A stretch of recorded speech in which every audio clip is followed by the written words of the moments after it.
ఒప్పుకుంటే తప్పు ఒప్పుకున్నట్టే అవుతుంది కానీ నింద మర్చిపోదమ్మా.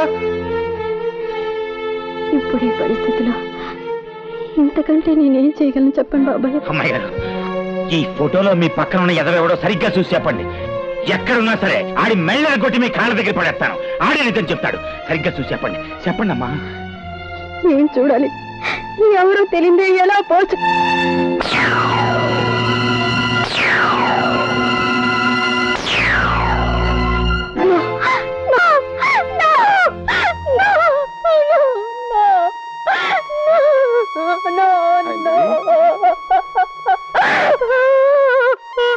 ఏంటమ్మా అమ్మా, ఏం జరిగింది?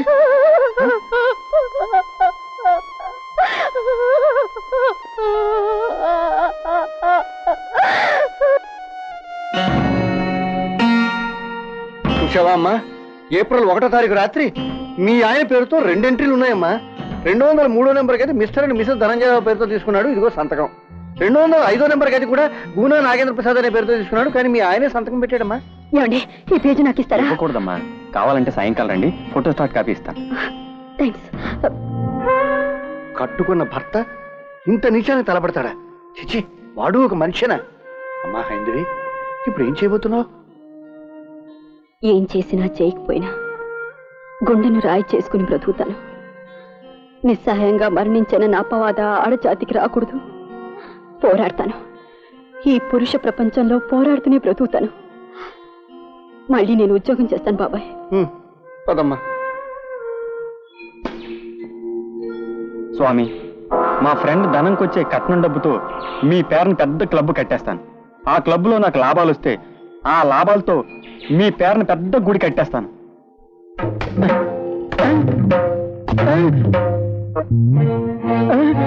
ఎవరు? నీ తాతమ్మ మొగుడిని రా జోద భక్త. చెప్పు, ఆ హైందవికి నీకు గల సంబంధం ఏమిటి? చెప్పు.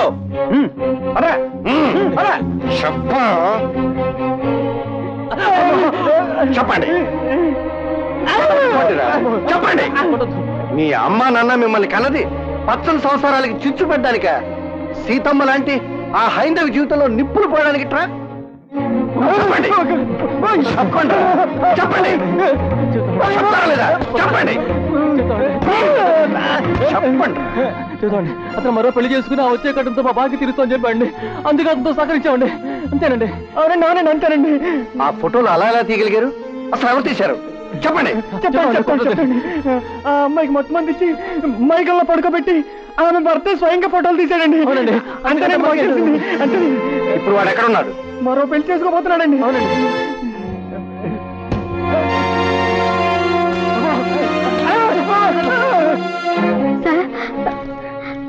ఆ రోజు నేను ఏ నేరం చేయలేదని చెప్పుకోవడానికి అవకాశం కూడా ఇవ్వకుండా నన్ను సస్పెండ్ చేశారు. నేను నిరపరాధం చెప్పుకోవడానికి సాక్ష్యం దొరికింది సార్. ఈ కాగితం చూడండి. Hotel Moonlight customers list 14వ తారీఖు నేను మా ఆయన కలిసి ఆ గదిలో ఉన్నాం సార్. ఆయనే స్వయంగా ఆ హోటల్ రూమ్ బుక్ చేశారు సార్. ఆ రోజు నలుగురిలో నా పరువుని, నా భర్తని, నా అన్న వాళ్ళందరినీ నష్టపోయాను. ఆఖరికి నా ఉద్యోగాన్ని కూడా కోల్పోయాను. మీరు దయ తెలిస్తే కనీసం నేను నిరపరాధిగా అన్నా మిగులుతాను. I'm innocent, sir. I'm just innocent, sir. Sir, మళ్ళీ నాకు ఉద్యోగం ఇప్పించండి సార్. ఆ పని నా చేతుల్లో లేదమ్మా. ఈ రుజువులతో నువ్వు రావాల్సింది ఇక్కడికి కాదు. మీ ఆయన నేను మోసం చేస్తే వెళ్ళి పోలీస్ కంప్లైంట్ ఇవ్వు. మగాడు ఆడదాని మీద నిందలు వేయడం చాలా తేలిక సార్. కానీ అలవాట్లేని ఆడది మగవాడిని ఎదిరించి వేదన పడ్డం అంత తేలిక కాదు సార్. ఏ చేతులతో ఆయన నా మెడలో పసుపు తాడు కట్టి నన్ను సుమంగళించేశారో ఆ చేతులకి నాకు నేనుగా వేడిలు వేయించలేను సార్, వేయించలేను. నీలాంటి ఆడవాళ్ళు ఉండబట్టే నీ భర్త లాంటి వాళ్ళ ఆటలు సాగుతున్నాయి. కోర్టులో నువ్వు నిరపరాధం అని తేలితే తప్ప మేమేం చేయలేం. I'm sorry. Please sir, please you can go.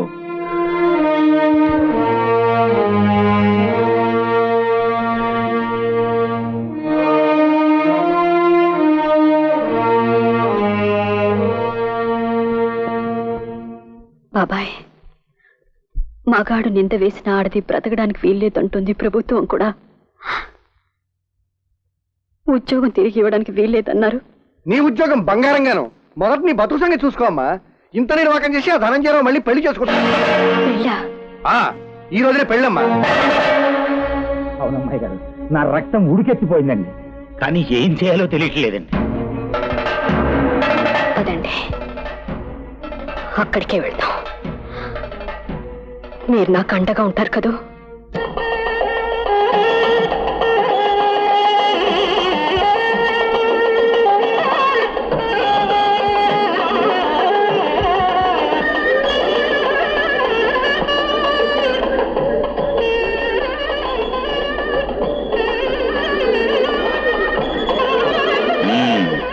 ఏంటి గురు పెళ్ళే? కనిపెట్టాలా? నువ్వెందుకు వచ్చావు? నిన్నెవరు పిలిచారు? నీ పెళ్లి కోళ్ళు పిలవాలేటి గురు? పప్పన్నం తినాలనిపించి వచ్చాను గురు. పాపం హైందవి నీతో ఏదో మాట్లాడాలంట. అదిగో ఆ గదిలో ఉంది నీకోసం. హైందవా? ఎందుకు? విడాకులు ఇచ్చేసాగా ఆ పప్పులే ఉడకం. అప్ప కోప్పడ గురు, ఇచ్చేసేవులే. కానీ ఏదో కట్టం సుఖం మాట్లాడుకోవాలంట. ఒక్కసారి వెళ్ళి గురు. నేను వెళ్ళను. మర్యాదగా రాకపోయావో నిన్ను పొడి సంపెట్టాను.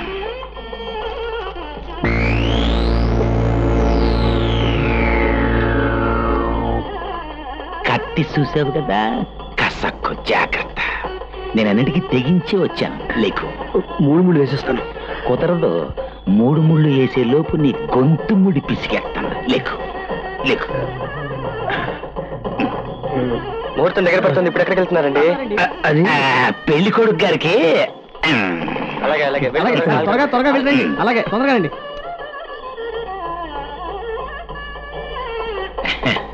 ముహూర్తానికి వేళవుతుంటే ఇప్పుడు ఎక్కడికి రా? మా అబ్బాయిని ఎక్కడికి తీసుకెడుతున్నారు? ఏం లేదమ్మా, మీ అబ్బాయి హైందవికి విడాకులు ఇచ్చాక బ్యాలెన్స్ గురించి మాట్లాడాలి. బ్యాలెన్స్ ఏమిట్రా? డబ్బమ్మా డబ్బు. నువ్వు పద గురు. పద.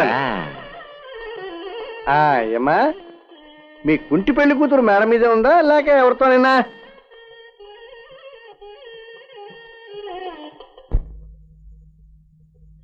లోపల ఉంది వెళ్ళు. ఏదన్నా అఘాయిత్యం చేయడానికి ప్రయత్నం చేసావో ముక్కల ముక్కల కింద కోసేస్తాను. జాగ్రత్త. కట్నం చేతికి రాకుండానే చచ్చిపోతావు. Yellow yellow.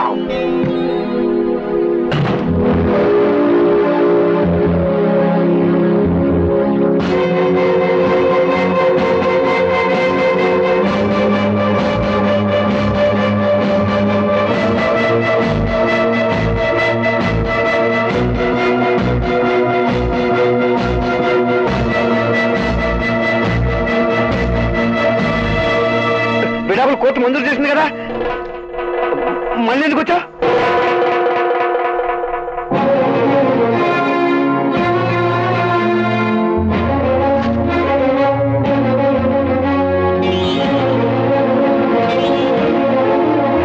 ఎందుకింత నీచానికి పాల్పడ్డారు? ఎందుకంటే ముందు నాకు సమాధానం చెప్పండి. నేనేం పాపం చేశానని ఇంత పని చేశారు? నేను మీ వెంట పడ్డానా? మిమ్మల్ని పెళ్లి చేసుకోమని బ్రతిమాలనా? మీరే నన్ను ప్రేమిస్తానన్నారు. నా సమస్యను మీకు చెప్పాను. దానికి ఒక పెద్ద పథకం మీరే అది చెప్పారు. నా సర్వస్వాన్ని మీకు దారిపోయమని చెప్పారు. కుదరదంటే నా మీద కుంటి సాకులు మోపి నన్ను ఒక కులటగా ఈ సమాజంలో నిలబెట్టారు. మీ స్వార్థం కోసం నా బ్రతుకుని బలి చేశారు. నాకెందుకు ఇంత అన్యాయం చేశారు? పెళ్ళయ్యాక ఆడది మగవాడి సొత్తు, ఆ ఆడదాని సొత్తు కూడా మగవాడిదే. నువ్వు నీ సంపాదన నాకు ఇవ్వడానికి అంగీకరించలేదు. అందుకని నేను వదిలించుకోవడానికి పనిచేశాను. ఇప్పుడేమంటావు? అంటే డబ్బు కోసం ఏ పనైనా చేస్తారా? ఇప్పుడు మీరు పెళ్లి చేసుకుంటున్న అమ్మాయి కూడా మీరు అడిగినప్పుడల్లా పుట్టింటి నుంచి డబ్బు తేకపోతే అప్పుడేం చేస్తారు? నీలాంటి పొగరపోతే ఆడవాళ్ళే తిరగబడతారు, కానీ ఏ ఆడదే మొగుడు మాట కాదనంత ధైర్యం చేయదు. ధైర్యం చేయలేకేనండి. మీరెన్ని తప్పులు చేసినా పోలీసులకు చెప్పలేకపోయాను.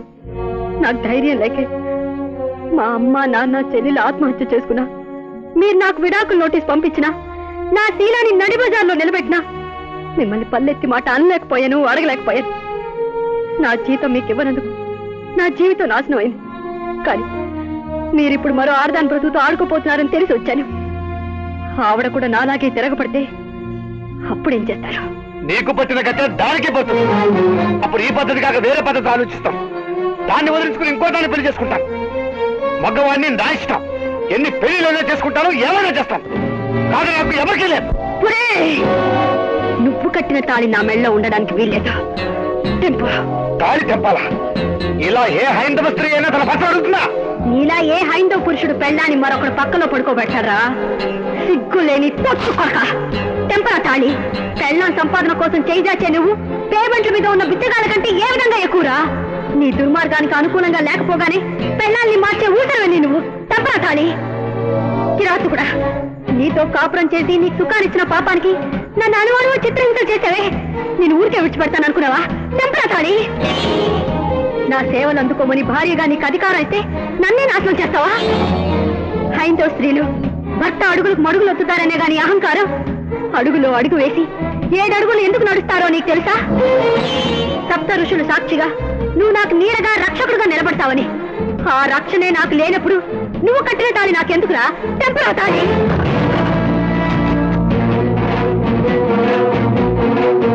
ఊళ్ళు వేయించుకోవడం ఎందుకో తెలుసా? బ్రహ్మ విష్ణు మహేశ్వరుల ఆశీస్సులతో వివాహ జీవితం 3 పూలు 6 కాయలు కావాలని. బ్రహ్మ తన భార్యని వాక్కులోను, విష్ణు హృదయంలోను, పరమేశ్వరుడు అర్ధ శరీరంలో నిలుపున్నారు కానీ నీలా భార్యని నడిమజాల్లో నిలబెట్టలేదురా.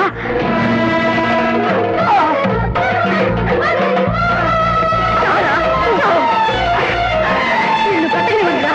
నిన్ను బ్రతకనిస్తే ఇంకా ఎంతమంది ఆడపిల్లల జీవితం నాశనం చేస్తావు?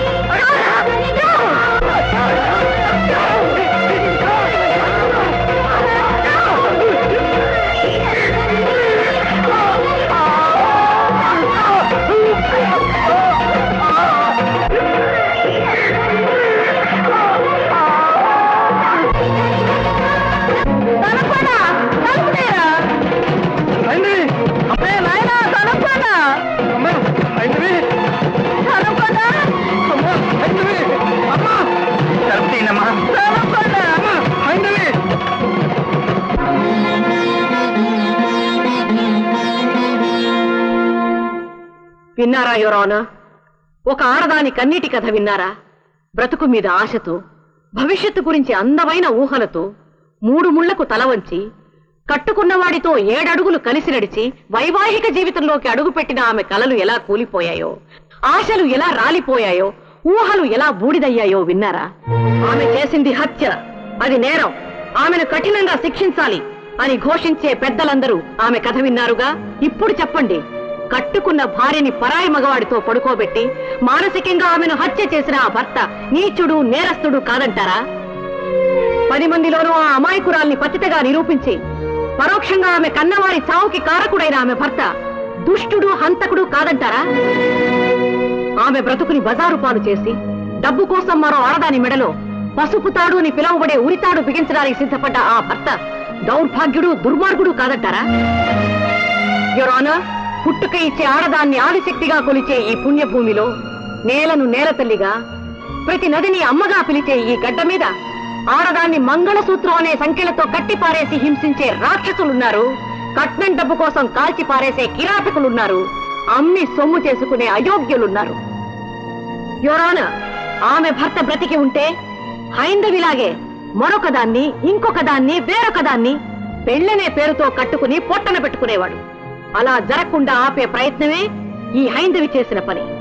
ఈ సమాజం చెయ్యలేని పని, పెద్దలకి చేతకాని పని, చట్టం అసాధ్యం ఊరుకున్న పని ఈ హైందవి చేసింది. పురాణాల్ని భక్తిగా చదివే మన జాతికి మహిషాసుర మర్దిని దేవత, నరకాసురుని వధించిన స్త్రీ దేవత. అయితే ఈనాటి మానవారణ్యంలోని ఒక రాక్షసుణ్ణి చంపిన ఈ హైందవి ఎందుకు నేరస్తురాలు, ఏ విధంగా నేరస్తురాలు? యువరానా, పుస్తకాల కంటే జీవితం చాలా పెద్దది. అలాంటి జీవితాన్ని నాశనం చేసిన మనిషిని అంతం చేసిన హైందవికి పుస్తకాల్లోని రూల్స్ ను బట్టి, సెక్షన్స్ ను బట్టి శిక్ష విధించడం న్యాయమా? మనిషిగా మనసుతో ఆలోచించాలి. ఆమె ఆక్రందన వెనకాల ఉన్న బాధని, గాథని అర్థం చేసుకోవాలని కోరుతున్నాను.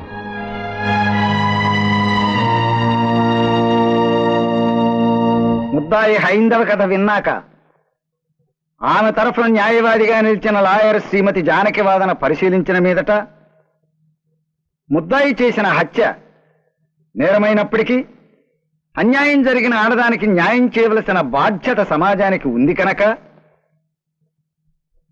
ఆమెను మన్నించి విడుదల చేయడమైనది. ఆమె జీవితం ఇలా మలుపు తిరగడానికి ఆ భర్తతో సహకరించిన 2 వ్యక్తులు రామరాజు, గూన తమ తప్పు ఒప్పుకున్న కారణాన ఇద్దరికీ చెరు 6 నెలలు కఠిన కారాగార శిక్ష విధించడమైనది.